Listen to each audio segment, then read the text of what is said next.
scleroderma. Because we have two speakers, I'm going to pass on reading their bios just because you've got it, and that will give them more time to speak. But I would like to introduce Dr. Ann Stevens with Seattle Children's Hospital and Dr. Suzanne Li with the Hackensack University Medical Center.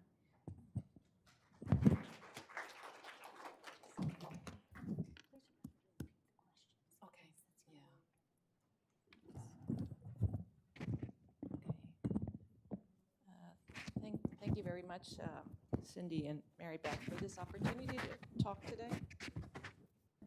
Is this a good position for the speaker, for the microphone? Okay. So Ann and I are playing tandem, and so let's see if I can figure this out. Okay, no, that wasn't it. That's not it.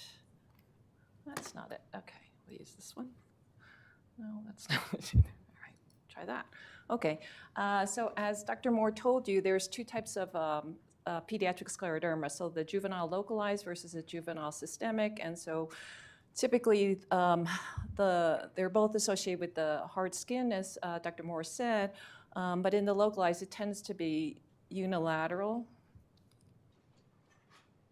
Does this have a pointer? Oh, no, okay. I'm having issues, technical issues. It's okay here? Sorry. Can I get some AV help? All right. Sorry, Cindy, I'm having trouble with the, this.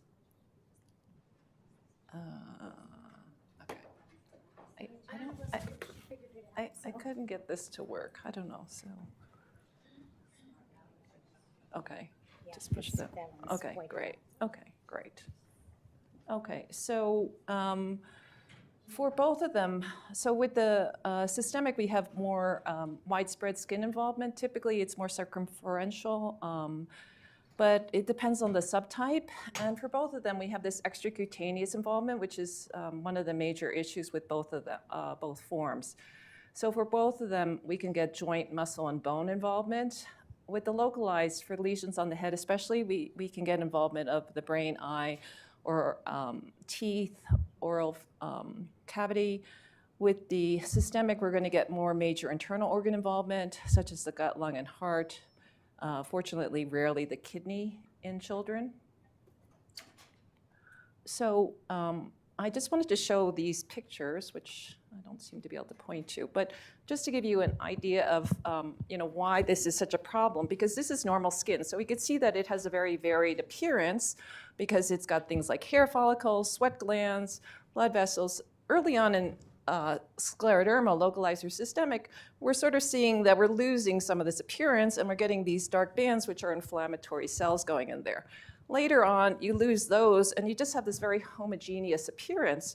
So you've now lost all this diversity of structures that skin is supposed to have.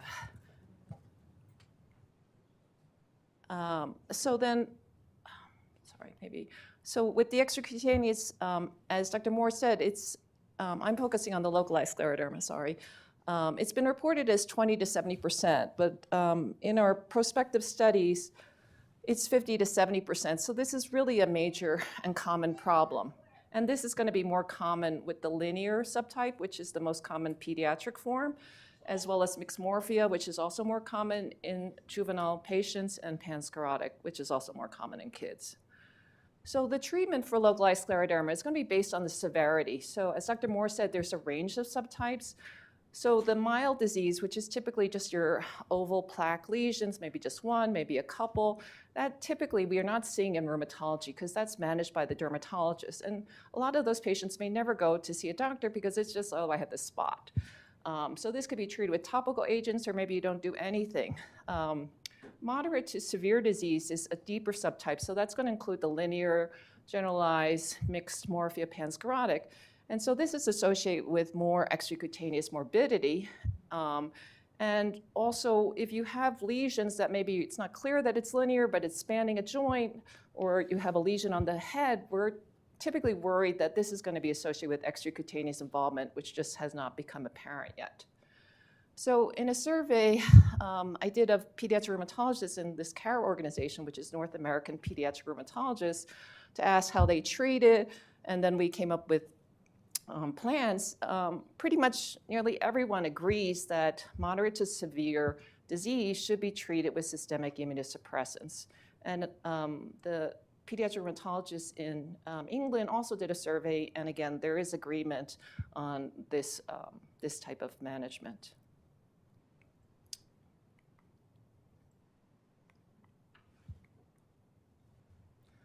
My usual audio visual success. Okay, so moderate to severe treatment. The treatment goal is we want to minimize disease impact. Unfortunately, we don't have any cures, which is why we need research, but we do actually have a number of drugs that can control inflammation.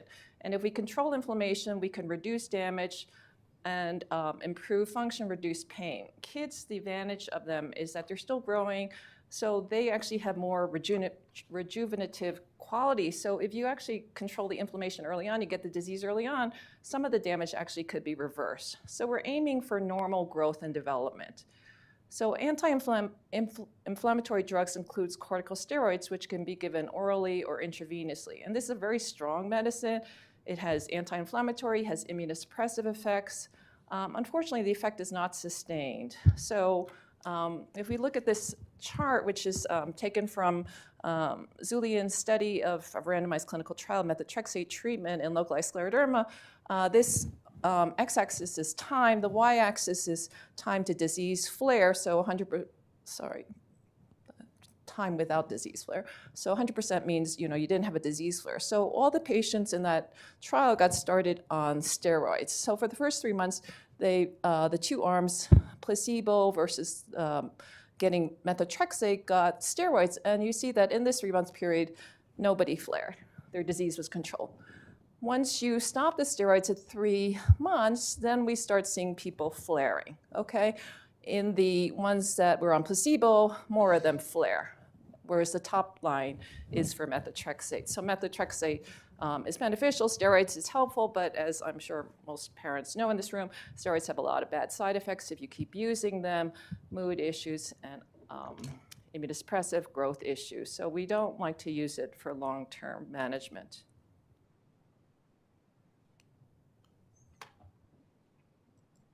Okay, so we are using methotrexate then for long-term treatment, and that also has anti-inflammatory and immunosuppressive effects. Probably not as strong as steroids, but much, much better tolerated for long-term treatment.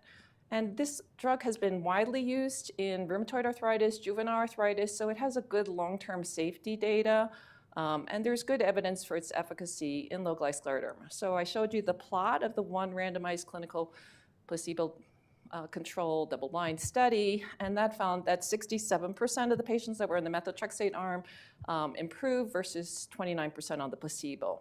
In case series, it's been reported to have 80 to 100% response rate.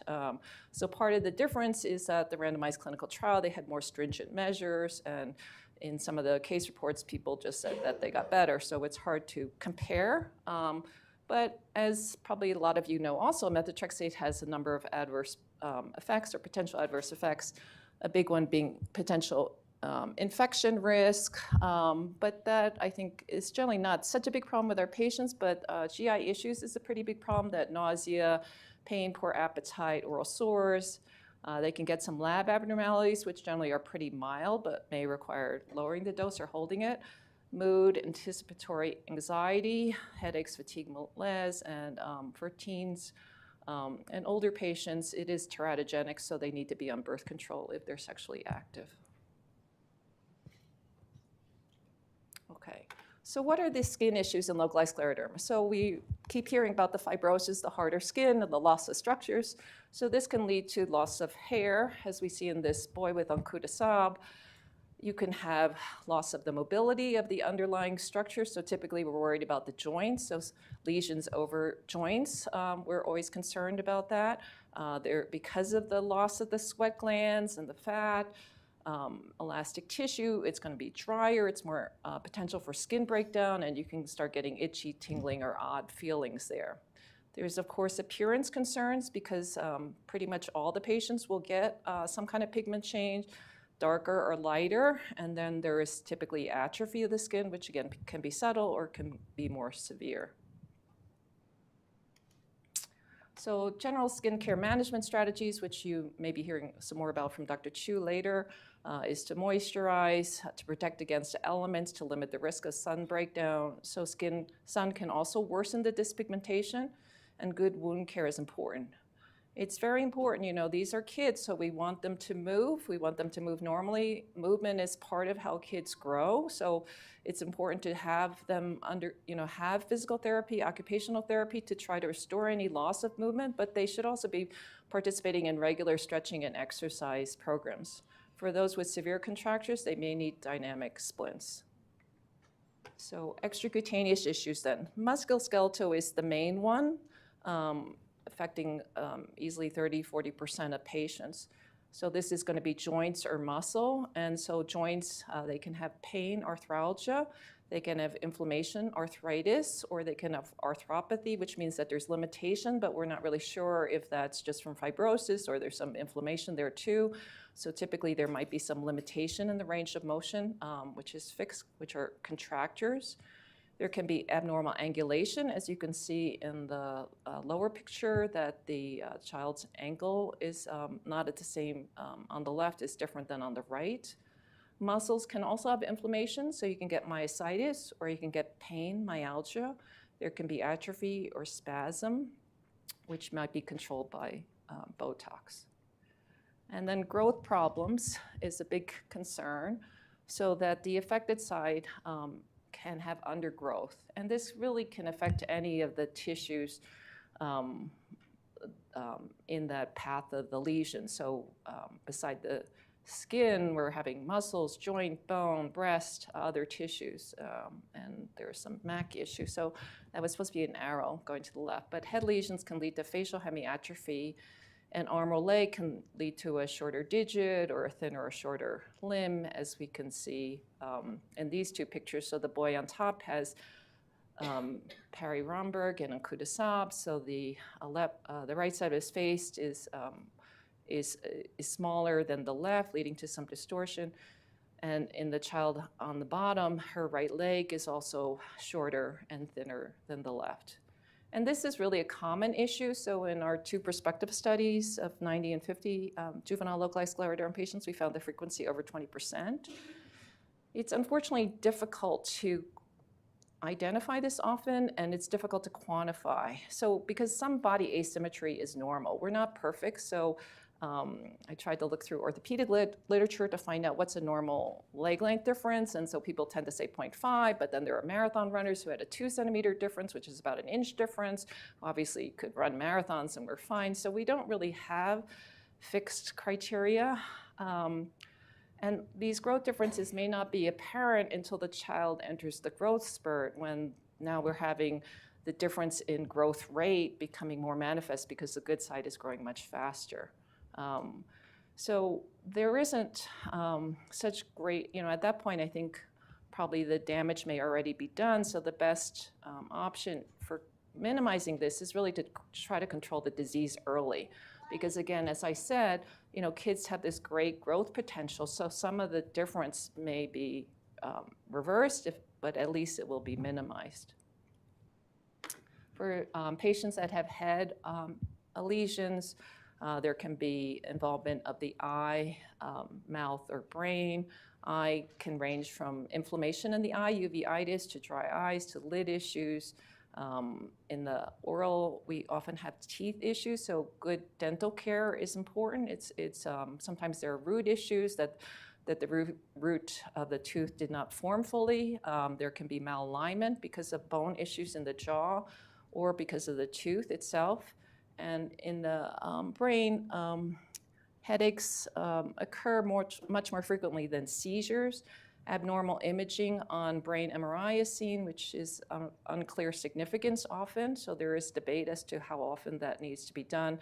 Some studies, just very small studies, have not found a change in patients over time, but again, very small studies. Other neurological issues, which could be for those having the lesion on the head or peripheral, is neuropathy, which can be associated with focal movement disorders such as twitching or spasm. Again, Botox can help with this. So for patients who are intolerant or fail methotrexate, we have limited knowledge as to what's best to do. The most commonly used drug for these patients is mycophenolate mofetil Salcept, and that's been based on really 2 small case series, but it's a major drug that's used for transplant patients. So transplant frequency has really increased dramatically over the last 2 to 3 decades because of this drug. So it is considered to be pretty well tolerated, safe, much better than the drug that was used to treat transplant patients before Salcept. Adverse effects include diarrhea, cramping, infection, bone marrow suppression. It's also teratogenic. Less commonly used are hydroxychloroquine, which is, I think, is a weak drug, so not something that you would typically use for someone with very severe disease. As azathioprine, imatinib. Biologics have not been formally studied, but there are a number of case reports, and we know that these drugs are often good for patients with arthritis, and so some of our patients have arthritis, so it's been used in these patients, has been shown to be a benefit, but it's also been used in patients that don't have joint issues. And cyclophosphamide is a very strong immunosuppressant, so that's, but it has very toxic side effects, so that's really reserved for very severe cases. And other treatments are going to include topical creams, which are mostly for mild superficial lesions or can be used as an adjuvant to any systemic treatment. Phototherapy, this is something that the dermatologists use.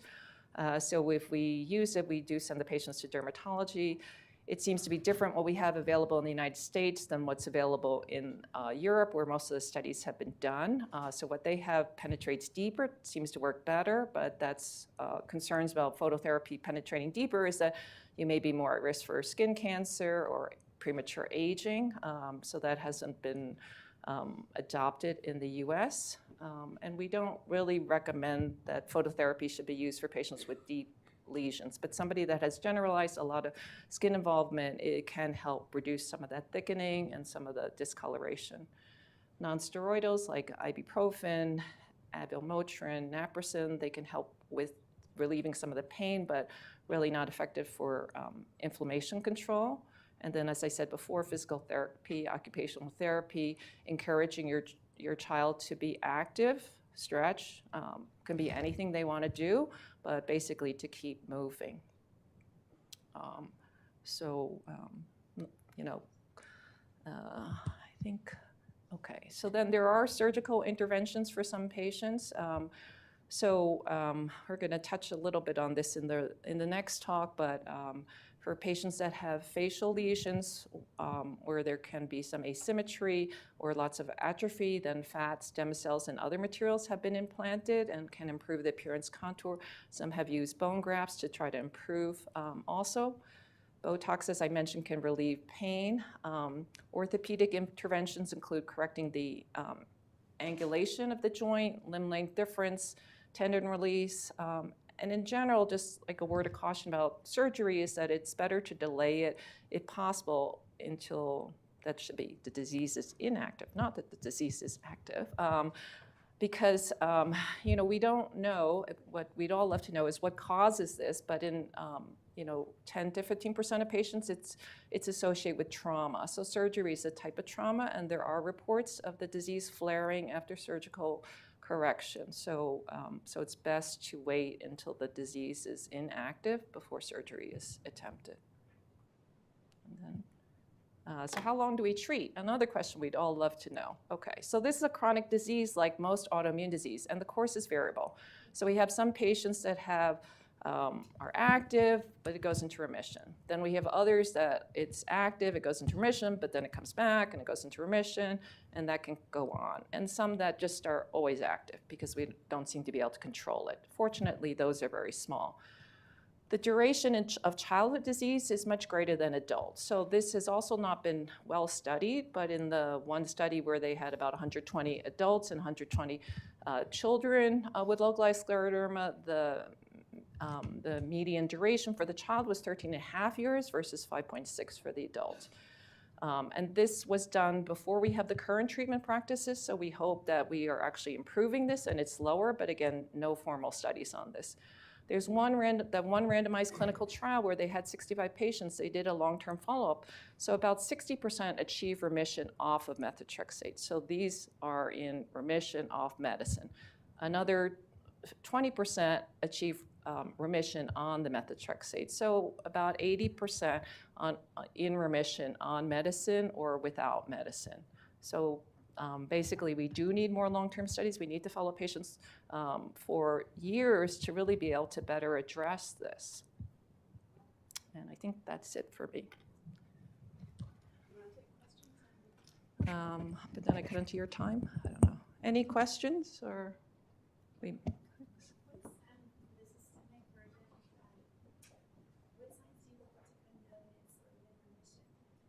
Or the capillaries not being changed? So the question was, what signs to look for that the disease is in remission? Is that right? Okay. So that's a very tricky issue because, as I said, damage is very common. So I think that this is a big point that I try to get across to other physicians is just because you see a damage sign does not mean that the disease is in remission, because when it flares, you may then get return of the erythema, which is an active sign, as well as skin thickening, as well as this waxy white appearance. But you sort of need someone who's going to be attuned to looking for this, because otherwise I see patients, that have been told that their disease is inactive, and it's clearly not inactive if you know what you're to look for. At my site, we also do ultrasound so we could better assess the deeper tissue layers, because sometimes the skin looks totally inactive, but then we find that there's signal in the muscle. So, and other people might do MRI.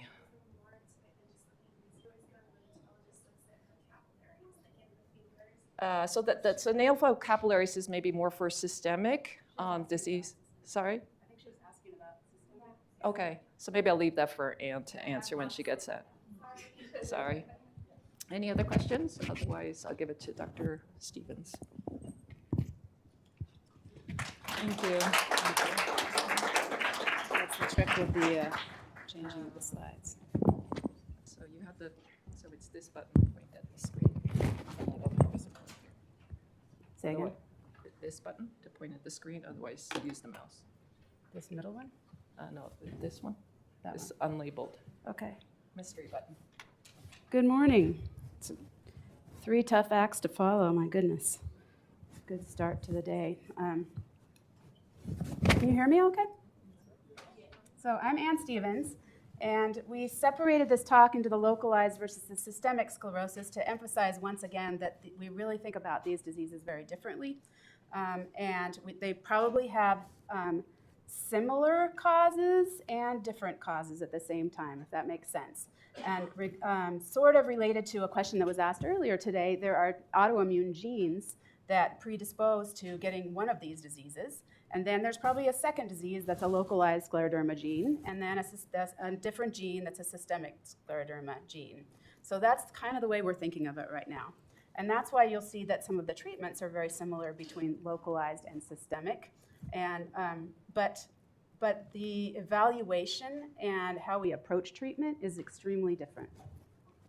So you've heard that systemic sclerosis is more often leads to not just the skin, but the internal organ involvement, and we're very, very concerned about that. So what I want to talk to you about this morning is how we evaluate a patient, how we decide whether we need to change the medicine or not. What are we doing in every one of those clinic visits? And they're really threefold pieces of the puzzle that we try to assess every single time. And it's difficult we might only have a half an hour with our families in a clinic visit, if we're lucky, an hour. So we try to get as much information as we can and make the best guess we can. So these are your pediatric rheumatologists. We look like goofballs. We had a really good time last night. But we're really constantly sort of scratching our heads, and just put your hand up if you think we need more research in this area. Thank you. So we're working on it, but I'm pretty excited. We're making really great progress. I think the momentum in scleroderma research is really strong right now. And when we talk about research later on this morning, I think you're going to be excited with us. So these 3 pieces are: 1, how does the patient feel? How does the parent think the child is doing? So that's why we ask all these questions about what's going on in school, what are you doing after school, and ask the parent, what is the child like in the morning? Are they sleeping okay? What do you think? That's a hugely important piece in our decision of what to do with the treatment next. The second piece is our physical exam, and the third is the laboratory tests and the radiology tests. So those are the three things that we consider. So regarding the history and the exam, one huge thing is the Raynaud's, the blue hands. And I'm talking about not just what Joanna was talking about when she had blue hands when she was 12 years old, true Raynaud's, blue hands, and white phase. So the blood vessels clamp down, the blood can't get in, and then they turn blue and the blood comes back in and it doesn't have any oxygen. This is not a common and normal thing in children. 15% of adults have Raynaud's. I have Raynaud's. I moved to Seattle, I got Raynaud's. It's cold and damp. That's normal, primary Raynaud's with no underlying disease. In children, we worry a lot in a child that has true Raynaud's. This is the white phase, so you can see that the fingers are white and there's a very sharp demarcation where the white stops. So that's different from what we call acrocyanosis, where a lot of kids can get just blue hands, kind of mildly blue hands. That can be associated with anorexia, with ADHD medicines. Some kids just have poor circulation. So we're talking about the true blue Raynaud's. So every child with Raynaud's needs to come to the rheumatologist to get a full evaluation. And the reason is because 30% of these kids, that's a lot, are going to have some kind of autoimmune disease, what we call a connective tissue disease that's affecting the blood vessels. And there's a couple of studies that show within 6 years, 30% of these kids can get it.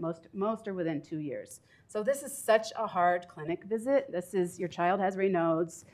She doesn't have scleroderma or lupus right now, but she might get it, so you need to keep coming back to the rheumatologist. We really need better tests to be able to make that prediction right from the beginning.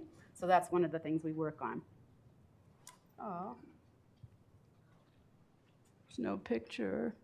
So I always think about Julia Child in these cases, who her recommendations was you throw a beautiful dinner party, you make this lovely dinner, and it's a total flop in the kitchen. So you just smile and say, bon appetit, and pretend nothing's happening. So imagine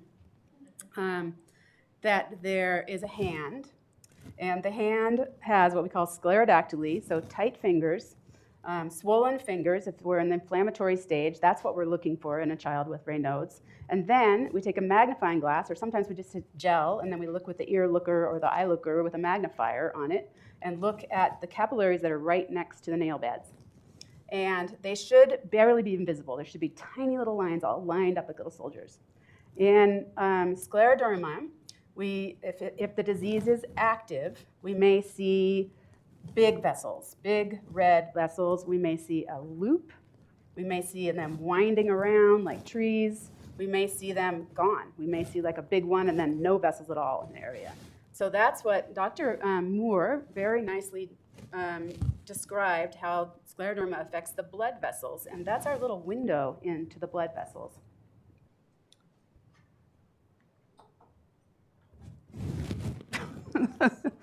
Digital ulcers. This is a fabulous picture of digital ulcers. Yours came out okay, huh? So that's the other thing we look at, and often we will ask, have you had sores on your fingers? And the answer is no, and then we'll look and we'll see these tiny little sores, little scars on the tips of the fingers. That also should never happen in a healthy child, and that would be a sign that this is a scleroderma patient with scleroderma.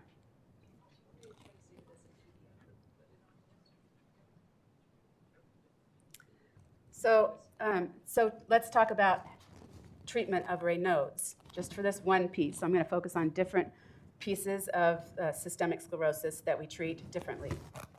So as my mom would say, prevention is the best medicine. The best thing we can do at the beginning of Raynaud's is to avoid triggers. So avoiding cold exposure, we ask kids to put on warm gloves, sit on their hands in class to keep them warm. You need to keep the whole body warm. So if kids in Seattle go out in the cold rain, their body gets cold, and then their hands are not going to have good circulation. You gonna try it?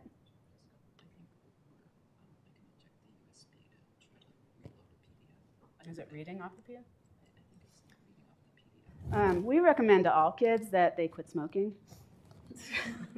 Highly unrecommended. Also, pregnancy unrecommended for children. Most of the medicines that we give. Whoa. Now it's on the main thing. Let's try it.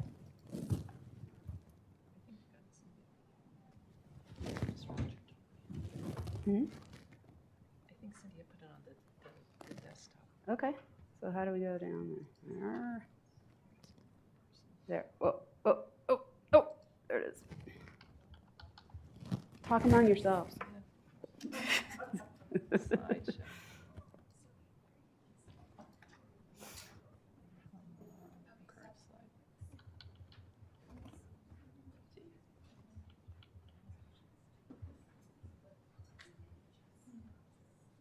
Oh, we had one picture.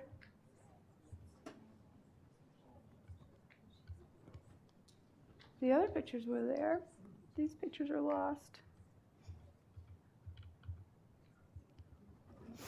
Avoiding caffeine and emotional stress seems to trigger Raynaud's. So a lot of hospitals, Seattle Children's, we have a program in biofeedback under the adolescent medicine umbrella where kids can learn to control with their minds the dilation of their own blood vessels.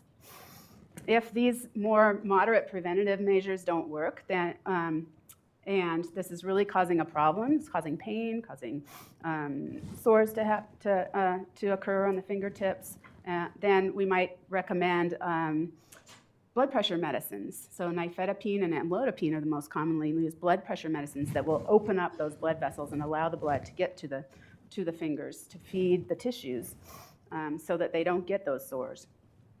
And then if that's not strong enough, then we move on to medicines like Viagra and Bosentan, which actually heals the blood vessels.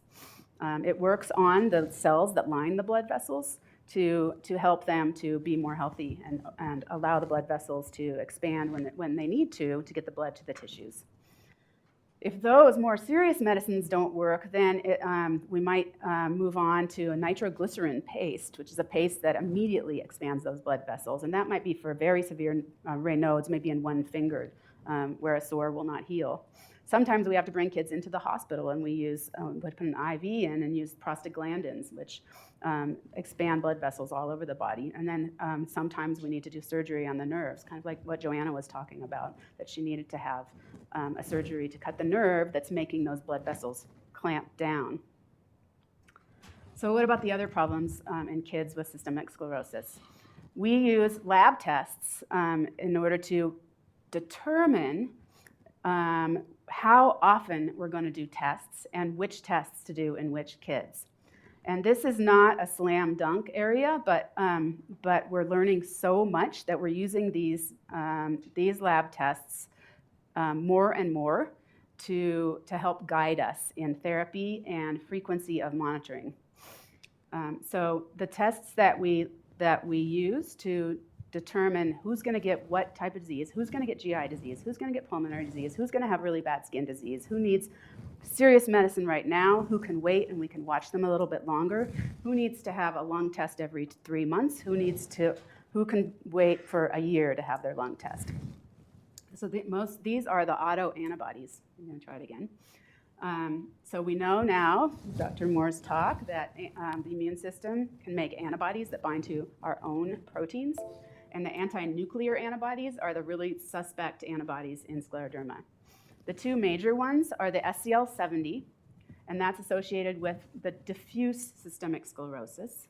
And the centromere is another protein in the nucleus that's associated with limited systemic sclerosis. So these are two types under the systemic sclerosis umbrella. And there's a lot of confusion because they shouldn't have used that limited word. It sounds too much like localized. So don't get that confused. These are both systemic sclerosis, diffuse and limited.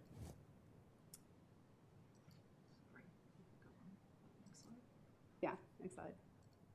Next slide. Thank you. Okay, so those are the ones we've been testing for many decades. Now we have a whole bunch more, and that was a whole list of them. And we can now, it's commercially available, a bunch more of these nuclear antigens.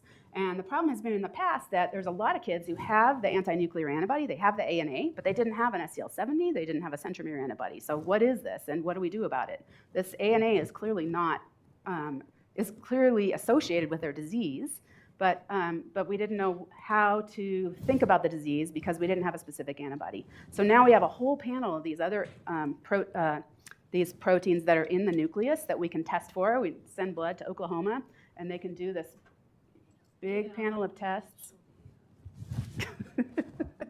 And they can give us a better hint as to who's going to get GI disease, who's going to get pulmonary disease.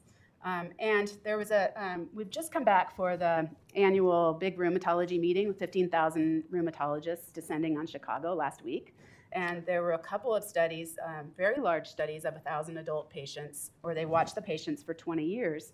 And they look at the beginning, did you have antibodies to the SCL70? Did you have a fibrillin antibody? What did you have? And then 20 years later, who had terrible lung disease? Who had terrible GI disease? Who had heart disease? And they could make very nice associations. So I think the science has come out of the research realm now, that we can use these more clinically, that we can order these in clinic and we can use them to help guide our testing and our therapy. It really hasn't been there until now, but it's this extensive research, at least in the adult patients, that we're going to extrapolate from the big babies, as Dr. Moore calls them, to the kids. You could do this one. That's fine. Yeah? Are we there?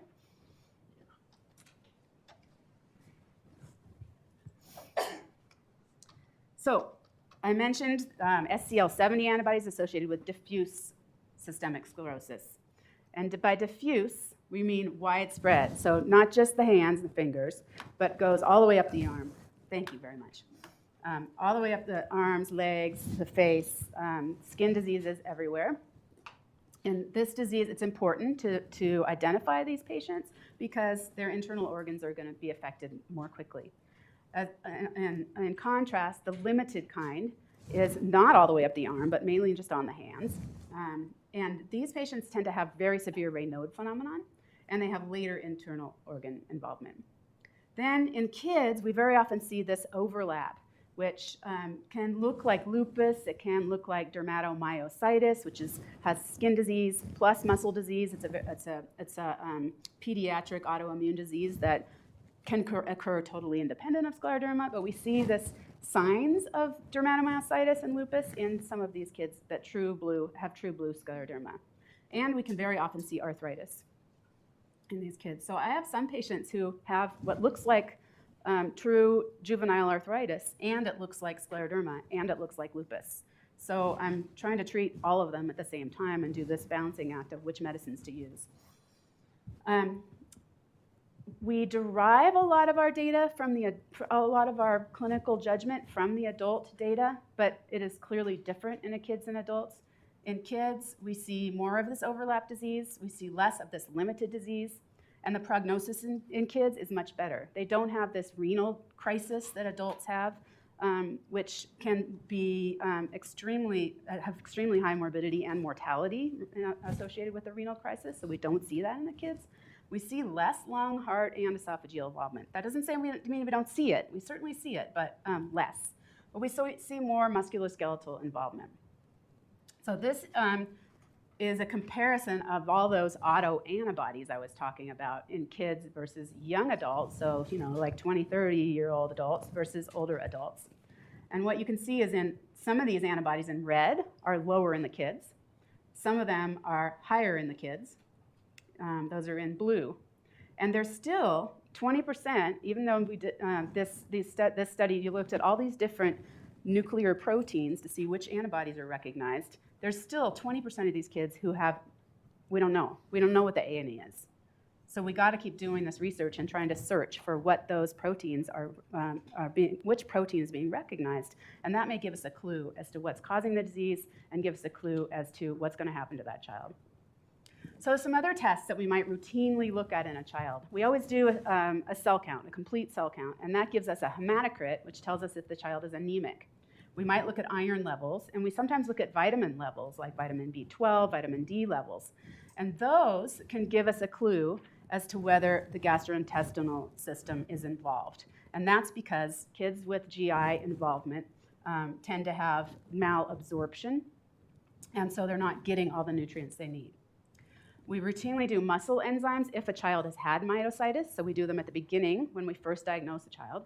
And then if they've had myositis, then we might monitor those to see if the muscle disease is active. And that would be a reason for us to up the treatment. And then we look at inflammatory markers, and that might give us a clue as to whether arthritis is active. It might give us a clue as to whether the child has an infection, which is a constant concern because these patients are on immunosuppressive medicine. These inflammatory markers, the Severity and CRP, we do them, but they don't always tell us yes or no, there's inflammation or not. So they're not super sensitive in scleroderma. And then sometimes we do skin biopsies. So we have this skin score, which is when we pinch the child all over, and we score how thick the skin is. So I don't know if your child has had this done, but we might pinch them at all these key places around the body and then score 0, 1, 2, 3 for each of these areas, fingers, hands, thighs, so forth, and then we add up the score. And this is developed for research purposes so that we can put a number on how bad the skin disease is. But a lot of doctors do it for clinical purposes too. So over time, we can monitor how the child is doing. Are they getting worse? Is the score going up? Or is it getting better and the score is going down? The caveat is that this is tricky in kids because kids have nice, plump, healthy skin. So it might feel normal even in a healthy kid. So it might be good in an individual child over time, but probably at the beginning to use this score to tell if there's scleroderma or not is not going to be useful. So focusing only on the skin disease right now, how do we treat it?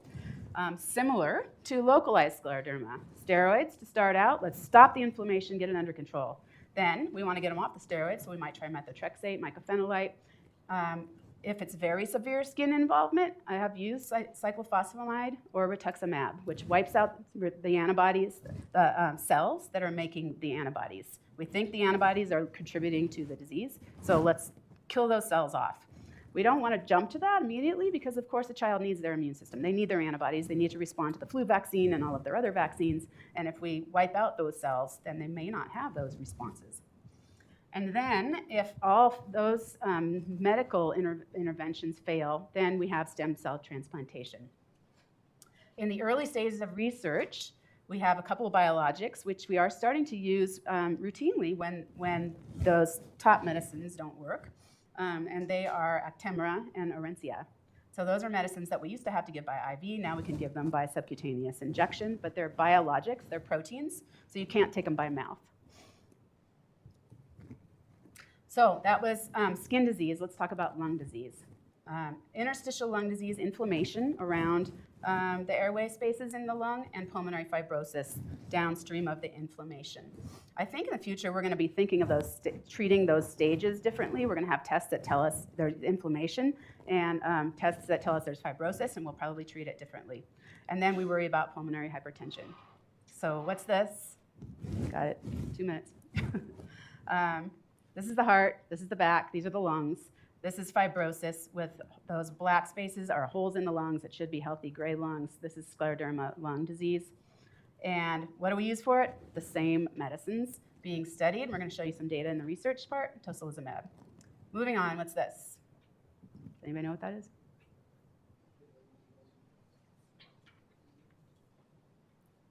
The barium swallow. So this is the kid drinking the chalk.